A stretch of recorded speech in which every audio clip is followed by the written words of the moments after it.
Hi, Michelle. If you're now joining us tonight, it's really about just having a discussion about bunking and things that we experience while we're racing and some of the things to look out for. When to bunk, why you bunk, what is a bunk? How many different kind of bunks are there? Can you avoid bunking? We're going to have a quick in and out conversation. I'll blow through the presentation. I'll share it. I'll try to record this the right way, and then we'll go from there. I want to introduce our guest host, Ashley Miller. She was with us last year where we talked about different types of nutrition. She's also an Athena triathlete and an age group champion. And she has a sensitive stomach. So there are a lot of things when it comes to nutrition and hydration. Those are the key ingredients to help you prevent most bonking.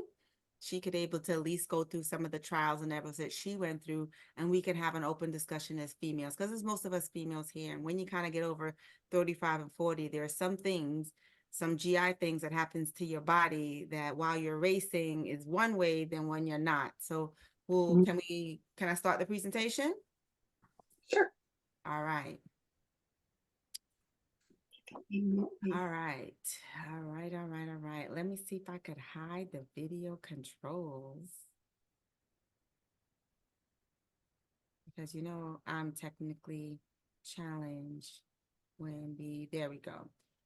All right. So we're going to talk about the signs and differences in bunking, how fueling hydration could help, and some of the training resources and athlete cheat sheets that we can use. Right. Let's see.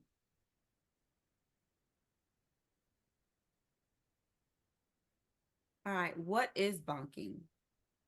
Sometimes it's called hitting the wall, it's feeling weak, you have a mental fog, and it is usually when we have a depleted glycogen scores, and it can be avoided with proper nutrition and pacing during endurance exercise. And there's one other part of bunking that sometimes gets overlooked, and that's if you start feeling cold. That's hypothermia, and there's two types: hypoglycemic, which means you're running out of fuel, you're running out of glucose, and hypoarrhythmia, which is when you kind of are low on sodiums and you low on minerals, or you low on electrolytes is the term that they usually use, and therefore it can cause you to have a terrible race or training experience. And it's very important to understand there's two different types. Most time when they say, oh, you're bunking, they say, oh, you low on food, or you're not hydrated properly. And sometimes it could be a mix of both. And trying to figure out what that is important for us tonight. If you go out consuming and not consuming enough calories, not drinking enough fluids, and starting exercise depleted, the timing of when you take in your calories and you take in your fluids is very important. Not consuming enough calories before, during, and after your training sessions is key to avoid bonking. It may take a few training sessions for you to really figure out, okay, at what point does my body need more? And then you have to work backwards because your body takes time to digest those things. If you realize the first hour exercise, like in the first 90 minutes, you start getting low on energy, it may be that you need to start consuming something within the first 30 to 45 minutes of exercise. So by the time we get to that 90-minute mark, you're good to go.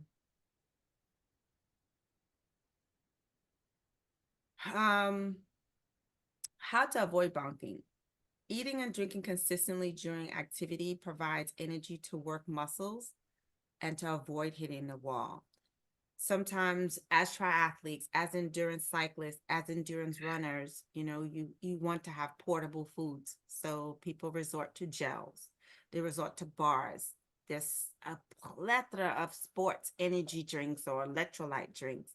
And, they suggest about every 45 minutes you eat something, and about every 30 minutes, 20 to 30 minutes, you drink something. And you have to practice this. You have to train your gut. Sometimes when you are trying new foods and new things, try it on a day that you're not trained. Try it on the day when you're just sitting at your desk. Try it on a day when you have a light or easy training to kind of see Don't be afraid to fail during training, because that's what training is for, because you don't want that to happen on your, on race day or on your big event day. Some of the fueling tips that came out in the handout, this works for generally most athletes, and I'll let Ashley chime in here. Eating 30 to 90 grams of carbs per hour when exercising. I know everybody talks about low carb. I know some people are diabetic. And so when you say the word carb, it's almost like a cuss word. So just substitute that with food of your choice. But we've spoken to a few nutritionists leading up to there who could not make this timing of the event tonight. And carb is still king. And Ashley will, we'll talk about the different types of sugars, because that's kind of whether you have bread, whether you have rice, whether you have a gel, a bar, it all kind of converts into different types of sugars. So consuming carbs provides the muscles with gas. Fancy word is glycogen, but I like to think of it like a car. It provides it with the gas and the fuel that it needs for the different types of exercises that you're doing. Now, you want easily digestible carbs. Simple carbs, some are located in sports drinks. The new thing now is drinking your nutrition, right? Before, hydration was just all liquid and nutrition is just solid. Infinite and a couple others now, they have these liquid hydration. So I'm not trying to push one thing or another, but we want to make sure that they're easily digestible. Rice takes a long time to break down.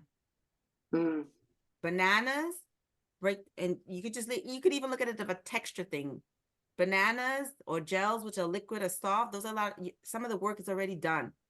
Hard, solid things you got to chew, your body has to work to break down. That, remember, while you're racing, now you want your body to also work to break those things down.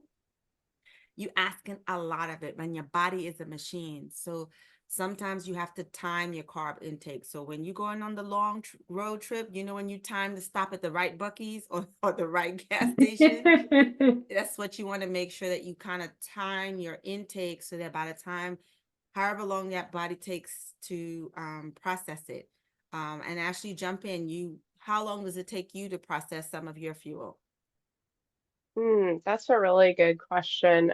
Pretty much my rule of thumb is about every 45 minutes, I try to take in 250 to 300 calories. Now that's going to be for like longer training or longer races, like a half or a full.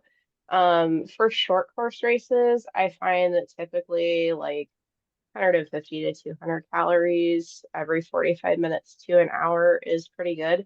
I just never want to get at a point where I'm starting to get hungry or where I'm too thirsty, because then you're kind of already in trouble then, if you're not staying on top of eating and drinking. If you're racing for longer than 80 minutes, if you're riding a bike for 90 minutes to 2 hours, if you're running a half marathon or training for a trail or a hilly 10K, those endurance events do require for you to time some of your nutrition. And so she mentioned short course, and when you're training for 70.3 and you'll be racing 7-8 hours, you figure, okay, I'm gonna need something. But we often overlook that 2 hour training ride or that half marathon that takes us 3 hours, that we do need to time our intake for our hydration as well as our carb, if you have them as two separate things. So we do suggest experimenting with different carb amounts depending on the distance and depending on the intensity. So properly fueling with carbs even before or during the exercise provides the energy and avoids fatigue. And that's really important, is figure out, when do you fatigue? Sometimes when we race, the mental energy, sometimes we fatigue quicker than we expect, because we're doing math when we're racing, or it's a busy race and we're trying to jockey around people or avoid potholes. And sometimes you realize, okay, I used to drink every 45 minutes and I'm good, but now you have to drink every 30 minutes because you add that stress factor. And when you are running, you notice it more. When you have white crust all over your face, Mm, you salt. are dehydrated. By the time you realize it in a triathlon, you see it on your clothes and it's at the finish line pictures that you see. Mhm. Sometimes we don't notice it on cycling as much, but we notice it more when we're running. And hydrating with the right types of minerals, the right type of electrolytes. And some people even use liquid hydration so that they're killing two birds with one stone. So that would be easier in their gut. And they suggested every hour we drink 16 to 22 ounces of water. They have different sports drinks like Gatorade. And this is what Ashley and I wanted to talk to you about. And Ashley, I'm gonna turn this over to you real quick. I was performance bike about 8 years ago. Just learned how to ride a bike. And I go in there and I tell them, hey, every time I get to like mile 25, I just start to feel kind of funny. Like I started to belch. Yes, like ogre kind of belch.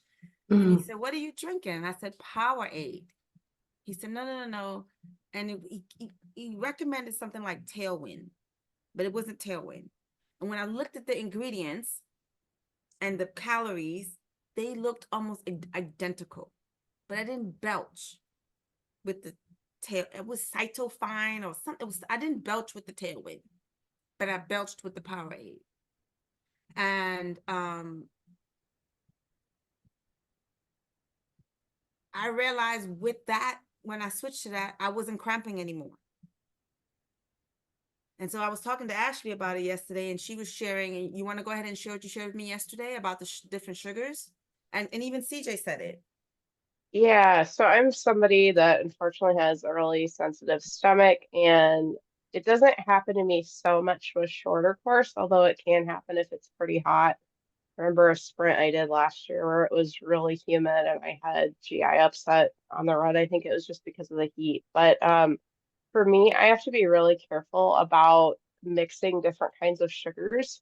So, like if I am using a sports drink, I've previously used Gatorade, but unfortunately, I'm going to be breaking up with it because it caused me a lot of stomach problems that I did Ironman Arizona last year. But for me, I have to be careful about mixing the different kinds of sugars. So if you're somebody like me that struggles with that, I would look at the labels and make sure that you're using the same kind of sugars because if you're not, that can cause problems for you. I was trying to find the article, but Triathlete magazine had put out something, I believe it was last year, that talked about that. But unfortunately, I wasn't able to find it. But the gist of it was just be careful when you're doing that if you are prone to GI upset. Um, for those who are new to cycling, new to multi-day cycling, new to long distance running and triathlons, sometimes we don't want to be carrying a whole bunch of food, and you figure, oh, there's drinks on the course or there's hydration on the course. If you realize now you've been training with a particular product and then you go try to Mm. use, if you call ahead of time or send them an email, they can let you know what they're going to offer on course. Most races, most race directors, Gatorade sponsor us, or it's cheap and it's something easily accessible, whether you go to Arkansas, Iowa, or Walmart. If something happens, we could roll up to Walmart and buy a big jug of Gatorade and mix it up. You can always message the event and ask them, hey, or they will, if they were worth their salt, will let you know what is the on-cost nutrition and hydration that they're offering. And if it's something like Gatorade that she can't use, thefeed.com is a great place of getting your favorite items in sample size for not very expensive. Just remember that thefeed.com, if your favorite drink is, I don't know, even if it's purple grape Gatorade, they will sell that. They will sell the little sample portable sleeves for you to easily mix while you're there because they should always have water. Training tips. Practice fueling during long workouts. You don't know what that special, I had to figure out that about every 55 minutes, my stomach start grumbling or I start having, I suffer with gas. So my stomach start grumbling and I have gas. And I was like, every 55 minutes, especially if I'm running. So what I try to make sure I do about 30 minutes on my drive to the training run. I'll make sure I eat a little something if it's in the not early morning. And then about every 45 minutes, I will take something in so that by the time I really need the fuel, it'll be broken down there. You have to figure out what that special number is for you.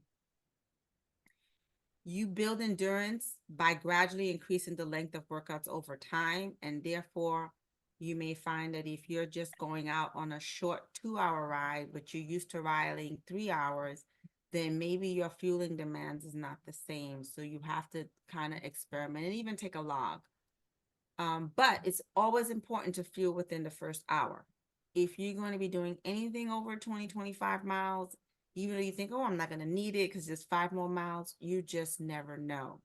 Properly fueling during will help avoid bonking on race day, and it will condition in your body to know to not deplete itself and to stabilize itself.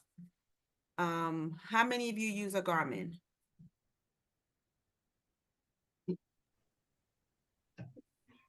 Mama K does. Okay. Do you know you could program your Garmin and even your Apple Watch to give you alerts every so many minutes? My Garmin is set up when I'm doing 70.3s or long distance cycling, it would say 45 minutes, eat. Every 60 minutes, drink. Or every 20 minutes, drink. Every 45 minutes, eat. And it would just pop up and it would say eat. And it would say pop up and it would say drink. So you could set your watch up to help remind you to eat or drink. If it's something simple, like if your watch beeps every 5K or every mile, or excuse me, every 5 miles, you can make that your alert. So that way you don't have to do math. You don't have to think when last I eat. You just know every time you hear that beep, you do some type of fueling.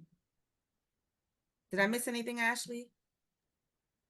No, I don't think so. And like when you set that alert, your watch will be really loud. I use a Apple Watch primarily to train with, but I have a Garmin computer on my bike, and so it's loud, like it will beep and buzz, and so you won't forget it. But Jess will attest to this because Jess and I train together a lot. I'm really bad with drinking, especially when I do longer stuff. So I actually have an alert set up every 5 minutes just to take a sip, just so I stay on top of it, because once you dig yourself into that hole, it's hard to get out of it. So Ashley, in the chat, I saw Elizabeth said, I got my watch, Elizabeth. You have your watch with you? I do. Good. So if you click the button on the right, the middle button, and you go down. So there's clock, alarm clock, timer, stopwatch, time zone. Then there's keep going. It says alerts. See that? We're doing real life training here. I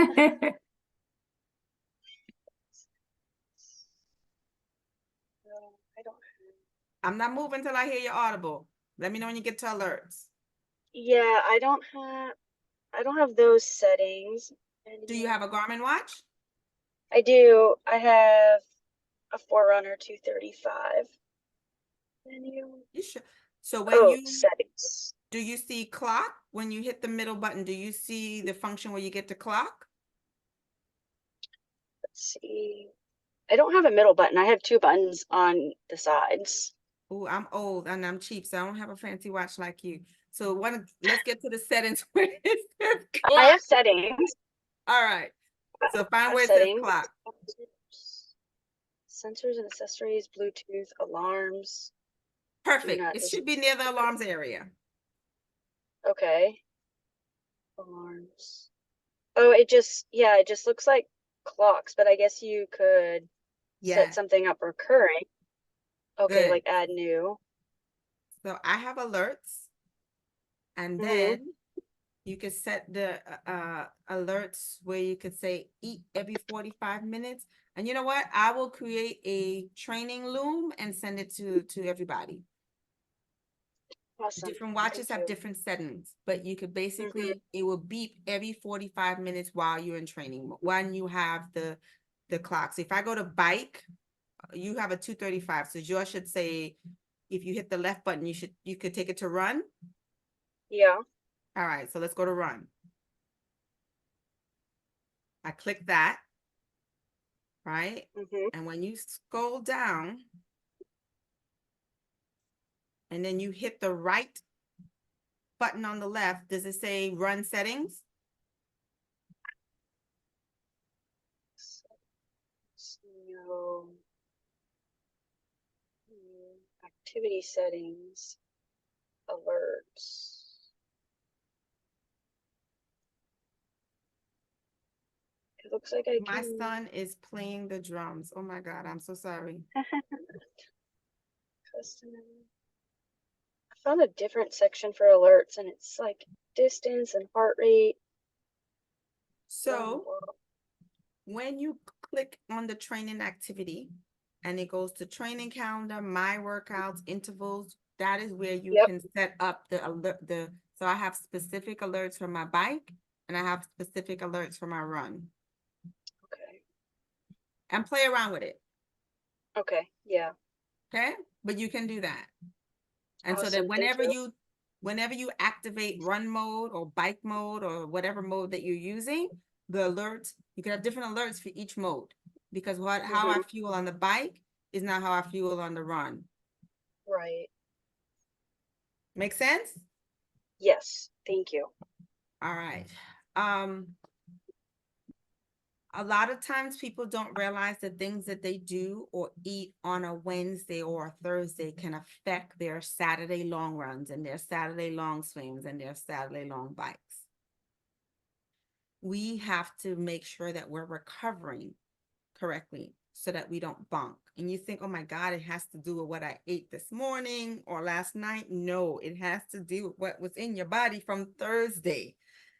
So we have to make sure that sometimes after we work out that we're properly rehydrating and replacing the fluids that we lost. And that always doesn't mean beer and alcohol like I indulge in.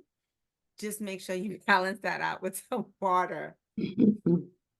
What I used to do was carry a flask of soup. After I have trouble with cold regulation. So remember I said bunking could mean hypothermia. You really, really, really cold afterwards. It takes a lot of energy for my body to warm up a lot. So much so that I could just tire myself out when I'm too cold.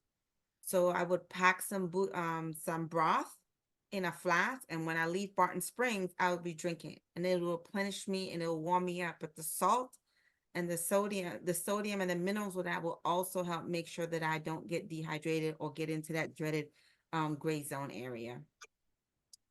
Ashley, what do you have to say about recovery tips?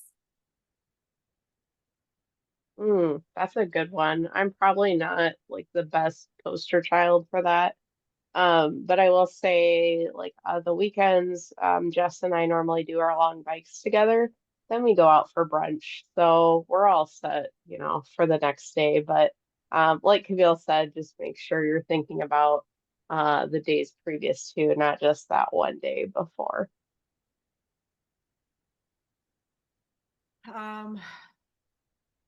Signs of bonking. If you're feeling tired, low on energy, fatigue, you're probably bonking. If your muscle feels weak or it starts to shake or get a Charlie horse, even cramping, is signs of bonking. If you are feeling sick to the stomach, you have nausea, signs of bonking. Headache, dizziness, confusion, all of these, whether you are in cold weather, hot weather, normal weather, all of these are signs that your body is shutting down. It can no longer perform at the level it was performing. 1.5. But it's telling me that's the best. Ashley and I talked about this the other day, and Ashley, I need to get some water. Would you mind helping me with this slide? Can you see it? Sure, absolutely. And I wanted to add 2 points to your The signs link of I sent for the bonking other is wider because than I had. it's been ones that I've experienced myself. For those of you who live in the South, in Texas, you're used to doing hot races. If you ever get chills, when you're racing and it's really hot, you're getting the opposite of hyperthermia. You're actually too hot, and you're starting to get heat exhaustion. So if you ever get chills, start to have tunnel vision, those are really scary signs. Make sure you get some electrolytes, make sure you slow down, get some ice whenever possible. And then another one is if you just mentally start to struggle and start telling yourself, I can't do this, you're having a lot of issues with negative voices in your head, you probably just need to eat or drink something that typically helps. But on this next slide, yeah, that's a good point, Al, as well, getting angry. Like this is stupid and I never want to do this again. Um,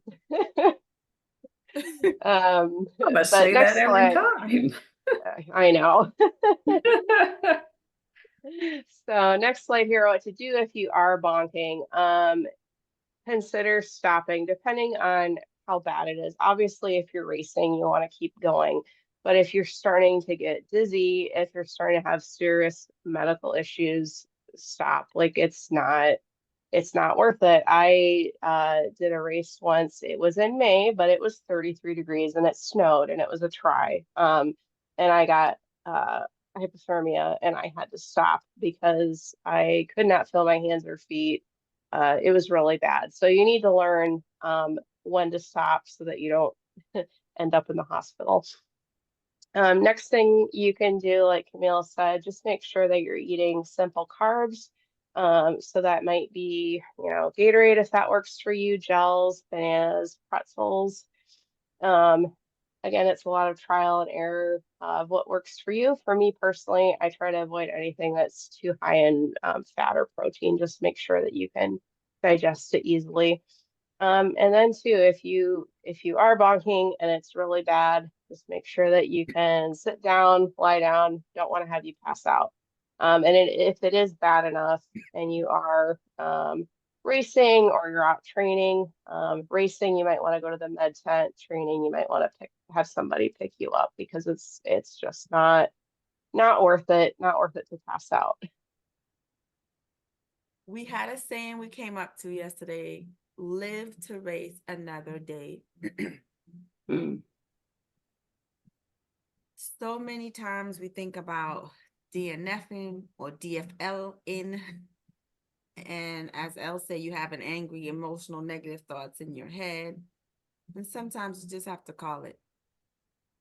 You just have to call it. The Michael Harvey was racing Kona in 2019, and he was top 5. He was in between the 3rd and 4th place.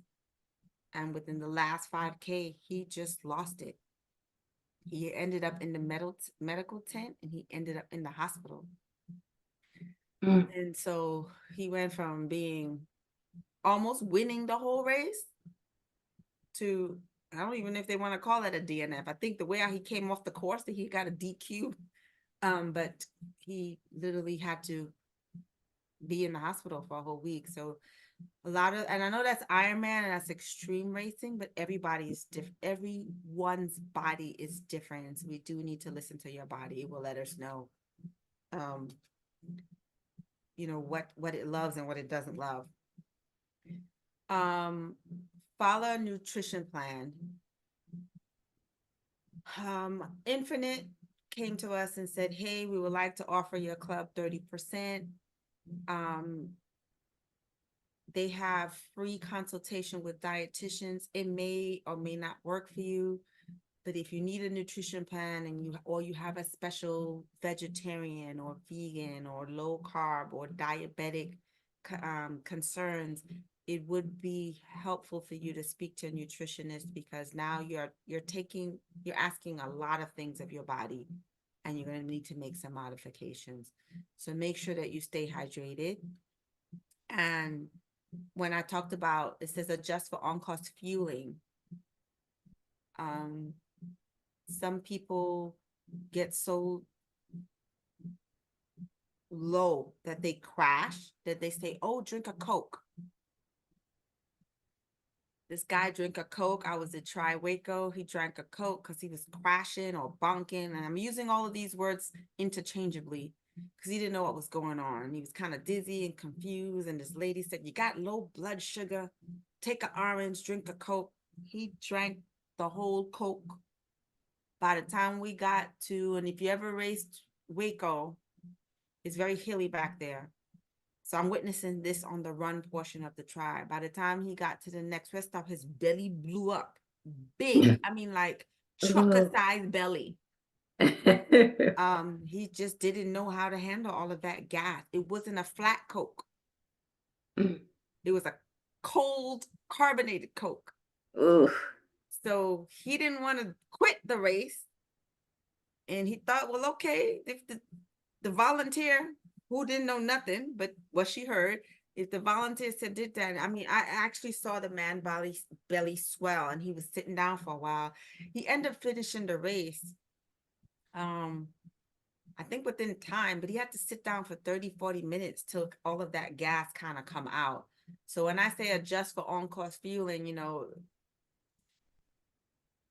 if they offer Coke, try a Coke during training, not a Diet Coke, but try a Coke just to make sure that you know that you could handle it. Because when you traveling, you don't have access to a lot of the things that you need, and you stuck with whatever's on course. All right, so this is where now Ashley and I are going to have a conversation, and you all are going to participate in this conversation to really understand, you know, what does bonking really look and feel like. And based on the poll results, you guys have all had some experience with bonking in some part of the swim, bike, or run. So anyone ever bonk on the swim they want to share?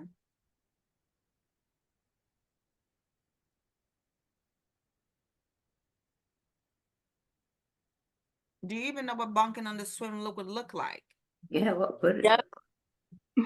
Who said yep? Let me hear it. It's me.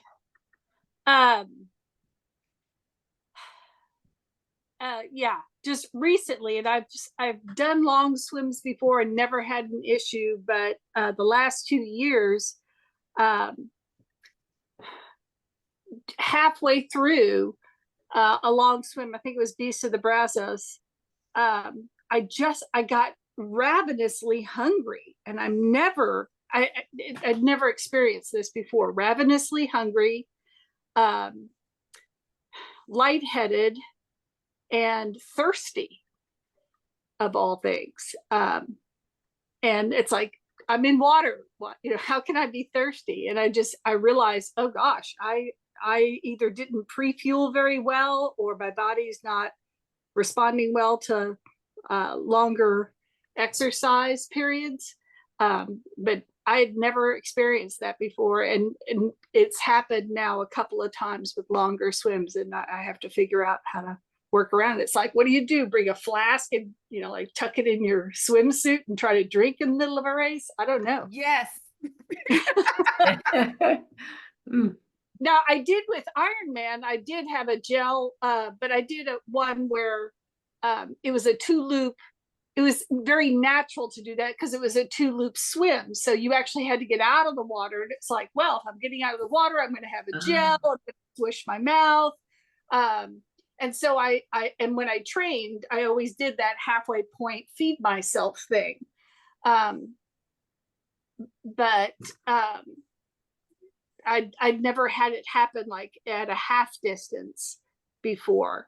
Like it was about 30 to 40 minutes in, and I was thirsty and hungry. It's like, what do I do? So that's the only thing I can think of is, you know, bring a flask or something to be able to roll on your back and drink, or a They gel. have some gels that you could use. They even have some of these like plastic flask, infinite self-spent one that you could easily stuff behind. Sometimes bonking on the swim could be like a Charlie horse cramp. Oh yeah. Yes. So if you're experiencing cramping, sometimes if you're kicking too hard or working too hard, in that aspect, you could have, burning up more fuel than you used to, because the excitement of race day, you don't train in those conditions. You train in the pool, or you trained in a nice, easy lake. And then now, but on race day, you got it's like gladiator in the water, Yeah. it takes more out of you. Yeah, How about the not bike? having electrolytes. Yes. How about the bike, which most of you said you bonked on the bike? Who would like to share a bike story? Where I you at, will. Ashley? I can't see people. I can only see a couple on the screen. Is that Michelle who spoke up? Yes, I did. I was on a 50-mile bike ride, and we had went down the hill, no problem. We started coming back up the hill, and as all of a sudden my mouth got real wet, and then I got to sweating real bad. I started cramping in my left leg, and I just had to stop. I stopped and pulled over, and I started shaking real bad. And I couldn't, it was only 20 minutes left, but I couldn't get in for nothing. I was stuck, and they had to go get the truck to pick me up. You hit all the points. Say it again. What mile were you? 30 mile out of 50? Mm-hmm. Yes. You were shaking? I was shaking. I was sweating. My mouth had got real wet, but I was sweating. And I actually had the salt all over my face. My legs You had the started. crust? You had the crust? Yes, my left. Well, I got to be crust, but yes, I had crust. I had my left calf. It had locked up. It wouldn't do anything. It was just there. And Why do so, you think you bumped? well, I would say dehydrated. However, prior to us leaving, people started messing with my bike, and I found out you never let nobody touch your bike. Mm. They had lowered my hand. They had lowered my handlebars. They had lowered my seat. But ultimately, I'll just say I was dehydrated. Is this person still alive? Yes, I'm still alive. No, But who they, messed with your bike? yeah, they're still there. But see, I learned never let nobody touch your bike. But everybody was saying, "Oh, when they see me riding, oh, you're too short. Your handlebars need to be brought in. Your seat need to be lowered." I'm like, that is not comfortable for me. That is not comfortable. It's set. No, that's not right. So, but yeah, and that was the first time I bunked, and I haven't bunked since then. But it was painful. It was embarrassing, but I didn't know at that time that that is a common thing that does happen to everybody. It's not an isolated incident. At some point in time, you will bunk. But yeah. This leads me to something Ashley and I were discussing. If you could have your fueling dialed in, you could have the best nutrition. Elizabeth then set her watch up and she got all the alerts. And if it's an extremely windy day or hilly ride, you could bump because and in your case, you're riding in physical conditions your body is not accustomed to. You could bump because you are expending so much energy just trying to weather the elements, and in your case, the bike environment, that you could bump. And you could do everything that you could normally do, but the race conditions may be unsuitable for whatever plan that you had that day. And so that's kind of very important, that sometimes you're like, I'm drinking, I'm eating, and I still feel like crap, because maybe you have negative thoughts going through your head, or you're trying to do math, right? Like, if I ride this, I'm gonna hit this corner or something like that. Or in her case, the bike wasn't set up right. So her body, the muscles that she was using is not the muscles that she was training with. And so that's kind of very important. How about the run? Who could share a run story?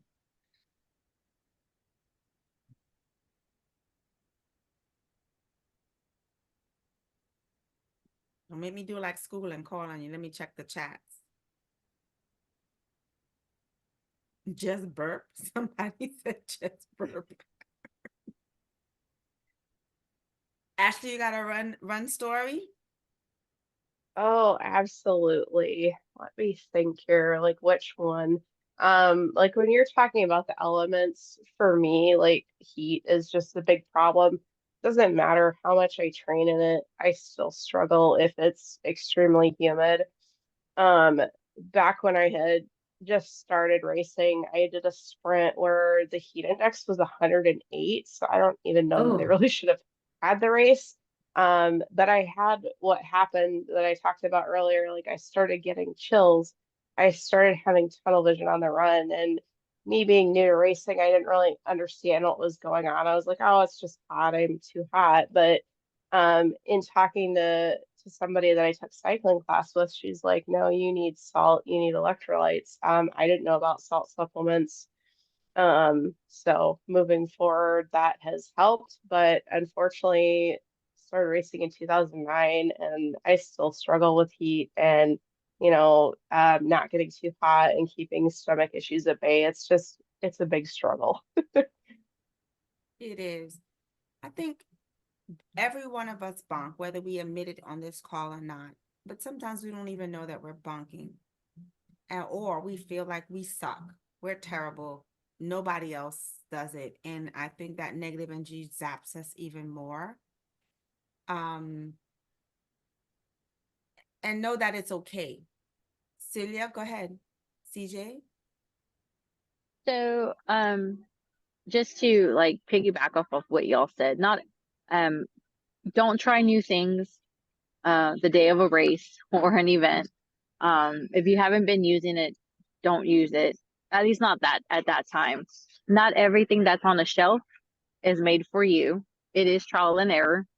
Um, we were talking about gassy stuff and how that gentleman had like a big old belly. For some reason, the gummies, what are they?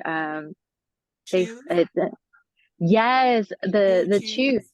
Yeah, the goo chews. Those will give me the, I mean, probably TMI here, but the like intestinal issues to where I will have such a terrible ride or I'll be belching like it's so not ladylike. I mean, and they'll be like, "What's wrong with you?" And I'll be like, "I don't know." I had to learn real quick that those chews were just not for me. Um, Me personally, what I learned throughout my years of training is af- after so many if I know I'm going to train for so many miles that day, like say I'm going to have anything more than 6 miles, I at least will have a meal replacement shake. I don't like to have food because I feel like it doesn't settle well. Even like a plain little toast bread with peanut butter. Some do peanut butter, some do butter, like almond butter, like all of that just feels real heavy to me. So I'll do a meal replacement shake. And then every 30, what works for me, not necessarily for you, every 30 minutes or 3 miles, I'm consuming some kind of liquid. I don't do Gatorade because Gatorade's too much sugar. No matter how they try to sell it or how much they try to water that thing down, it's just way too much sugar and it's not really electrifying you in any way, shape, or form. Um, the more sugar you have, all it does is break down and then it makes you actually uh what's the word called? Like, that's why they always say don't have, not that you should be drinking energy drinks, but if you drink energy drinks that have sugar, they make you crash. So the more sugar you have, you're susceptible to crashing a lot quicker. Um, but yeah. And I'm always eating. You can ask anybody. Like She is always eating. Actually, before the event, she goes, "Where are we eating after?" I want to respect everybody. Want to respect everybody's time. It is um 7:49 now. I want to leave you guys so but yeah. with two things. Infinite.us, they have clean energy and hydration. CJ talked about she doesn't like to eat, but she'll drink a shake. They have liquid nutrition and custom mixes, some with caffeine, some are vegan. Take advantage of them if you want. If you want to a good site or a good resources, defeed.com, you could go in there and try and buy different samples or starter packs. I don't like to spend a lot of money on things I don't know they're not going to work. Yeah, So, agree. this is the point where the part of the end of the thing now where it's just us talking now. And if you've had a negative experience with a particular type of nutrition, let us know, because it might help someone else, like Ashley. I want her to take her time. I'm gonna turn it over to her before we do the drawing, because her and Elle are experiencing or experimenting with different foods for their types of racing, and it's very important that unless you hear someone's story, you never know these are some things to look out for. So I'll turn it over to you, Ashley. Yeah, I can talk about when I was preparing for Arizona. I know that's a really long race, but I had done half where it was extremely hot in October. It was like 92 degrees. I didn't have any stomach problems. I was like, great, everything's gonna go really well at Arizona. I use Gatorade. I actually eat Fritos on the bike to give Corn myself a break. chips, like you, Yep, corn chips, yep, yep, like Frito pie, like at the football game. yep. Okay, go ahead. Because of the salt, and then just having something that isn't sweet, that has really helped me. I was like, oh, this is gonna go great. Well, I did Arizona, and halfway through the bike, my stomach was cramping so bad I couldn't ride an arrow, which really sucked because it was like 25-mile-an-hour wind. But what do? You just keep going. So I feel like I should have this down by now, but I'm still working on it. I'm probably personally going to try Infinite. I might try F2C. There's a lot of different brands out there. For gels, I really like Spring gels. They're natural. They're not like sticky. They're just easy to get down, and they sit well with my stomach. But it's just so much trial and error. You might find something that works for you for a while, and then it doesn't. But yeah, you just have to try a lot of stuff. I think it's also important to say that, and I was joking with you in jest. It might be a bag of Doritos and a Coke that keep you going. Don't let nobody judge you and think you need any fancy or expensive nutrition that you gotta order 10 days from Australia. So Elizabeth said experimenting feels overwhelming, and it can be. So we're not saying try 10 different things at one time, but there's a base. Start with the simple things that you can get at easy access to. Or for example, Infinite say they give free nutrition dietitian, you talk and see what they kind of come up with. Maybe you find something that you like and you figure out what that mix is. Right? CJ likes Herbalife. Is it Herbalife?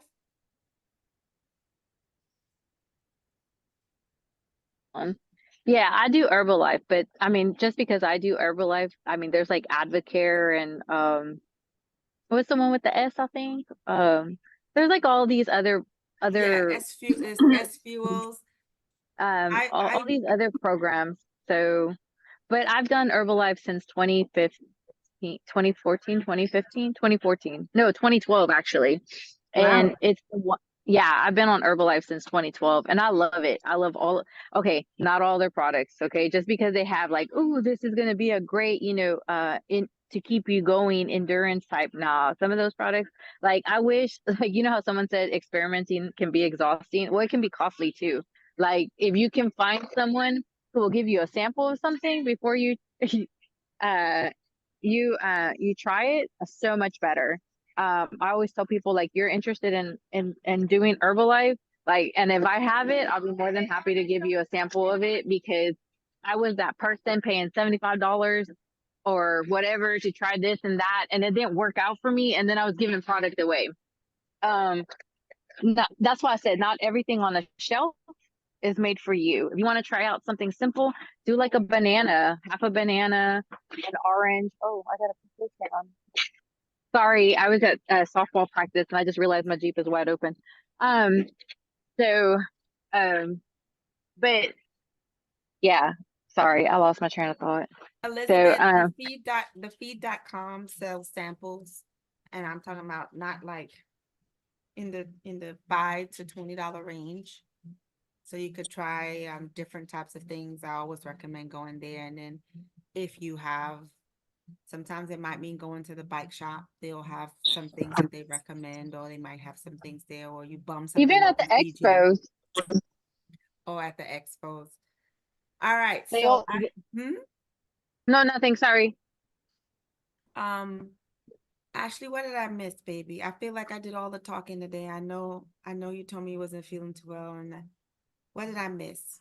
I know there's some things you wanted to share about the mixing and the adding of sugars. That's what I have on my note. Did I miss anything?